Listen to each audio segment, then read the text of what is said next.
तो mechanism of action of beta lactam और हमारे जो हैं पेनिसिलिन, अमोक्सिसिलिन एंड सिफेलोस्पोरिन के बारे में डिस्कस करने के बाद अब हम एक एक करके जो है बारी बारी हमारे ड्रग्स को डिस्कस करेंगे वन बाय वन।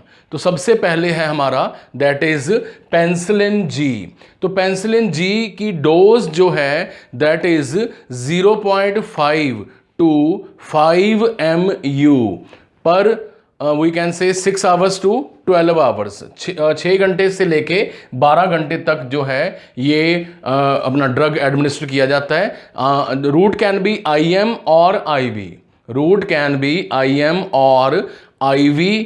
और ये जो है हमारी पेनिसिलिन जी जो है ये एक नैरो स्पेक्ट्रम एंटीबायोटिक है, नैरो स्पेक्ट्रम एंटीबायोटिक है जो कि gram positive bacilli, gram positive bacilli cocci, streptococci, उसके बाद है मनिंजोकोकाई, गोनोकोकाई, जितने भी कोकाई हैं, pneumococci, diphtheria, then spirochetes and pharyngitis के लिए प्रिस्क्राइब की जाती है डॉक्टर्स के द्वारा। स्ट्रेप्टोकोकाई, मनिंजोकोकाई, gonococci, pneumococci, spirochetes, pharyngitis, laryngitis, गले की इन्फेक्शन हो जाए, laryngitis, rheumatic fever, rheumatic fevers, उसके बाद है pneumonia, gonorrhoea, syphilis end of course anthrax. Anthrax के बारे में ये जो ड्रग है वो डॉक्टर्स के द्वारा प्रिस्क्राइब की जाती है अपना पेशेंट्स को। तो काफ़ी wide range of disease condition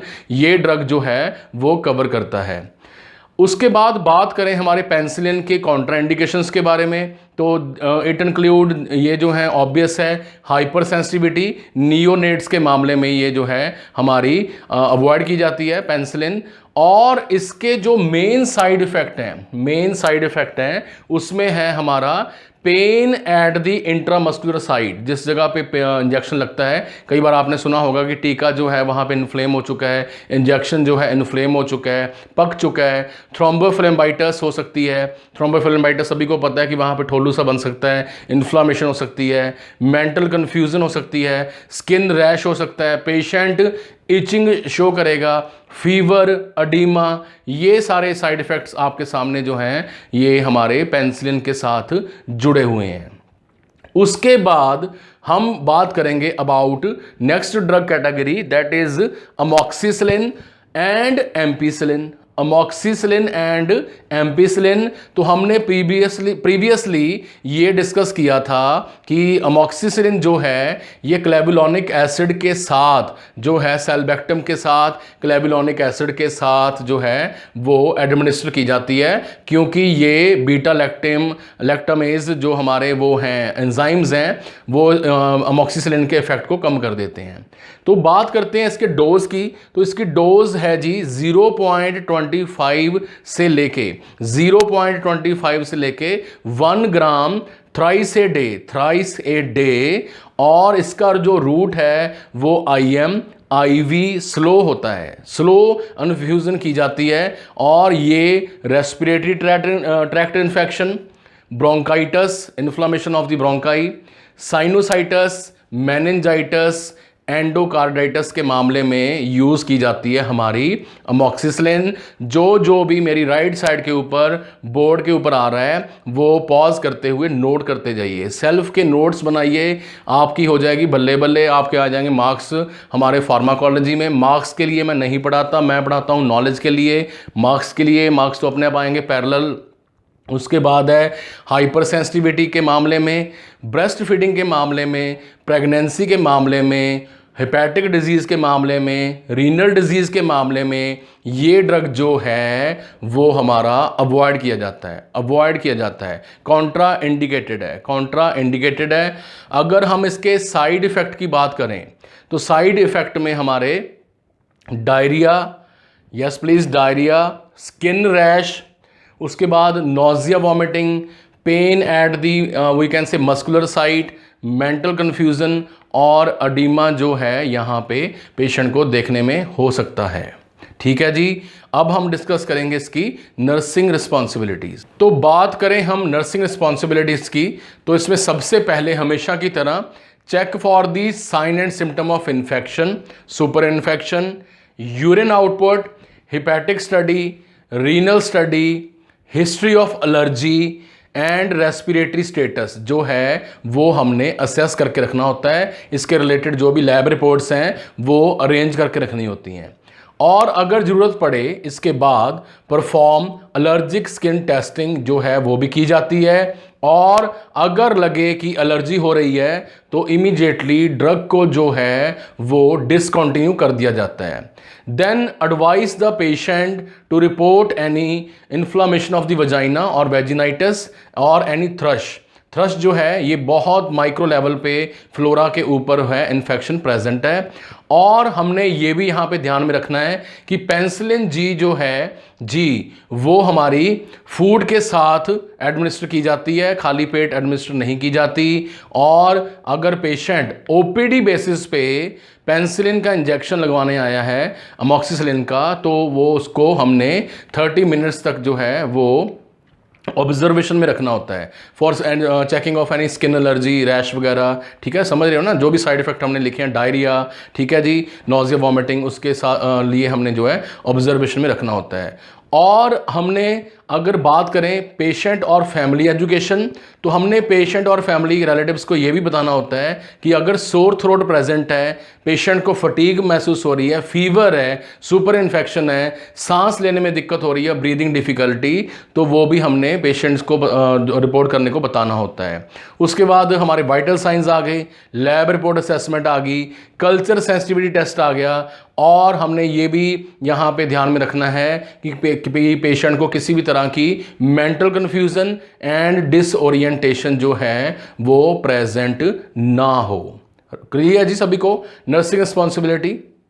alright, तो यहाँ पे अब हम डिस्कस करेंगे अबाउट सिफेलोस्पोरिन्स कैटेगरी के बारे में। तो स्पेलोस्पोरिन जो हमारी एंटीबायोटिक्स हैं, ये स्पेलोस्पोरियम एक्रोमोनियम, सिफेलोस्पोरियम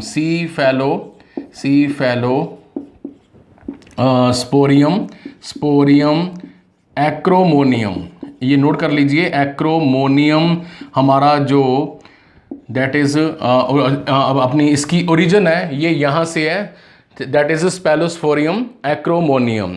और इनके साथ भी मैंने अभी पढ़ाया है कि बीटा लैक्टम रिंग जो है वो प्रेजेंट है। और ये जो मैंने ड्रग्स आपको पढ़ाए थे ये जनरेशन में डिवाइडेड हैं। जितनी बड़ी जनरेशन होगी, first generation, second generation, fourth, fifth, उतना ही ज़्यादा इनका क्या होगा, ब्रॉड स्पेक्ट्रम होगा। और इनका मैकेनिज्म ऑफ एक्शन जो है वो सेम है as that of we can say penicillin and amoxicillin with clavulanic acid. ठीक है जी, तो इस कैटेगरी में फर्स्ट ड्रग जो है दैट इज सेफिलेक्सिन। सेफिलेक्सिन जो है ये मार्केट में 250 500 mg 250 mg टू 500 mg के उसमें टैबलेट्स में और कैप्सूल में अवेलेबल है। 250 mg 500 mg। अगर हम बात करें सिरप के बारे में तो ये अवेलेबल है 750 mg ओरल सिरप के उसमें फॉर्म में प्रेजेंट है। और ये जो हमारा ड्रग है दैट इज सेफिलेक्सिन, ये वी कैन से इंडिकेटेड है for gram positive bacteria bacilli for the upper respiratory tract infections, urinary tract infection, skin infection और टॉन्सिलाइटिस, स्किन इन्फेक्शन और टॉन्सिलाइटिस। जब हमने इसको एडमिनिस्टर करना है तब हमने यहाँ पे इसकी प्रिस्क्राइब्ड डोज ही जो है पेशेंट को लेने को बोला जाता है to prevent any super infection, to prevent any GI irritation, gastro intestinal irritation को प्रिवेंट करने के लिए। और अगर इसका जो पाउडर फॉर्म में अवेलेबल है उसका हमने दैट इज उसको हमने डिसॉल्व कर लिया, उसको हमने ज़्यादा से ज़्यादा 2 वीक्स तक ही जो है वो बना के उसके सस्पेंशन को रखना होता है। उसके बाद उसको डिस्कार्ड कर देना चाहिए। ये भी हमने माइंड में बात रखनी है। उसके बाद perform culture and sensitivity test. Culture and sensitivity test जो हैं वो भी किए जाते हैं। और हमेशा की तरह special precaution, breast feeding, renal failure, hepatic failure, hyper sensitivity और प्रेगनेंसी के मामले में जो है वो रखी जाती है। अगर हम बात करें सेफिलेक्सिन के साइड इफ़ेक्ट्स के बारे में तो diarrhoea, anorexia, loss of appetite यानी कि nephrotoxicity, renal failure, leukopenia, thrombocytopenia, haemolytic anaemia, pancytopenia. Pancytopenia का मतलब होता है जितने भी सेल्स ब्लड में प्रेजेंट हैं उनकी शॉर्टेज, उनकी डेफिशिएंसी। एनाफाइलैक्सिस भी हो सकता है यहाँ पे। तो और ये ड्रग्स हमने ध्यान में रखने हैं कि लूप डायूरेटिक्स के साथ जो है ये इंटरैक्ट कर सकते हैं हमारे सेफेलोस्पोरिन्स, खास तौर पे सेफिलैक्सिन। और अब हम बात करेंगे इसकी नर्सिंग रिस्पॉन्सिबिलिटी की। तो नर्सिंग रिस्पॉन्सिबिलिटी में आ रहा है जी हमारा सबसे पहले कल्चर सेंसिटिविटी टेस्ट हम करेंगे ताकि पेशेंट को हाइपर सेंसिटिविटी से बचाया जा सके। उसके बाद हम पेशेंट का ब्लड यूरिया नाइट्रोजन जो है वो चेक करवाएंगे और उसकी यूरिन आउटपुट भी जो है वो असेस की जाती है, रिकॉर्ड एंड रिपोर्ट की जाती है।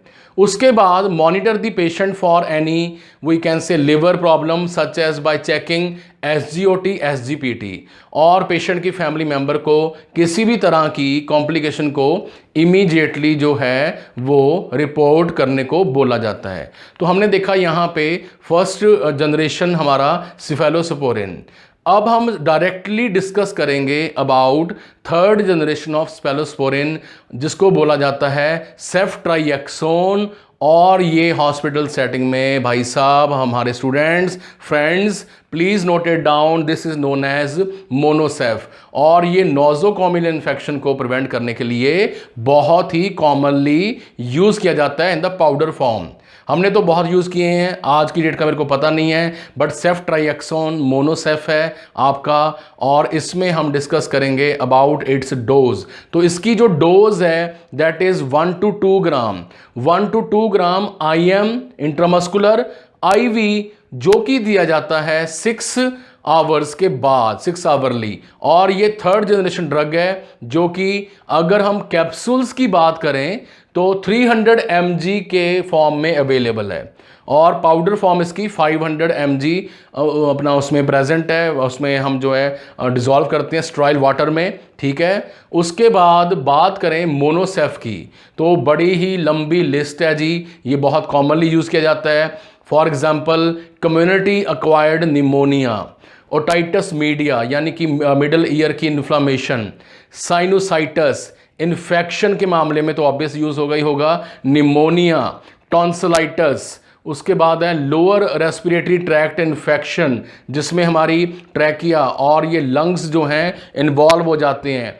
बोन इन्फेक्शन में यूज़ होगा, न्यूट्रोपीनिया में यूज़ होगा ये प्लेटलेट्स की कमी में। उसके बाद यूरिनरी ट्रैक्ट इन्फेक्शन में ये यूज़ होता है, इन्फ्लुएंजा के मामले में यूज़ होता है, अबडोमिनल इन्फेक्शन या फिर कहें GI प्रॉब्लम्स और अर्थराइटिस के मामले में ये हमारा जो सेफ्ट्राइएक्सोन है, मोनोसेफ है, ये यूज़ होता है। और हमने जब इसको एडमिनिस्टर करना है तो सबसे पहला पॉइंट माइंड में ये रखना है फ्रेंड्स, स्टूडेंट्स, कि इसके टैबलेट को पेशेंट को क्रश नहीं करना, डायरेक्टली पेशेंट को कंज्यूम करने को बोला जाता है। उसके बाद इंजेक्शन साइट को हर 72 आवर्स, ईच 72 आवर्स के बाद 72 घंटे के बाद जो है चेंज करने को बोला जाता है। उसके बाद IM इंजेक्शन जो है वो हमारा deep large muscles, thigh muscles हैं, हमारे ग्लूटस मैक्सिमस मसल्स हैं, वहाँ पे एडमिनिस्टर किया जाता है। और हमेशा की तरह हमारी प्रिकॉशन लिस्ट में आएगी हमारी pregnancy, breast feeding, hyper sensitivity and vitamin K deficiency, और यहाँ पे डायबिटीज़ मेलाइटस भी इसमें शामिल है।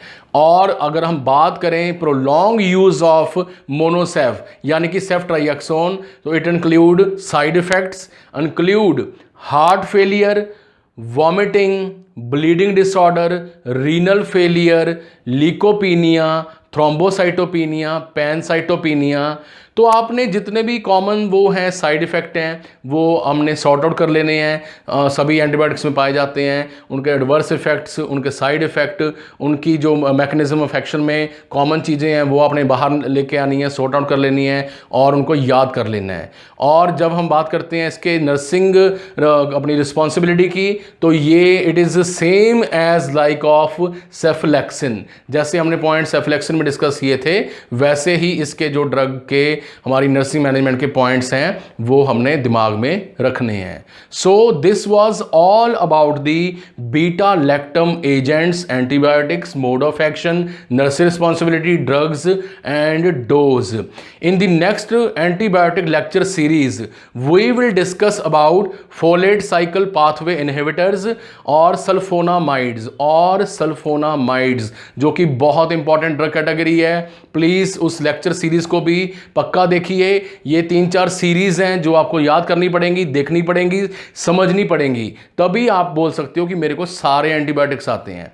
आप 1-2 याद करके नहीं कह सकते, पेनिसिलिन बोल दिया, जेंटामाइसिन बोल दिया, नियोमाइसिन बोल दिया, पता है नहीं है कि वो कौन सा काम करती है, कैसे उसका मैकेनिज्म ऑफ एक्शन है, जो कि गलत है। अब हम डिस्कस करेंगे about we can say folate cycle pathway inhibitors और sulphonamides. Thank you for watching this lecture series.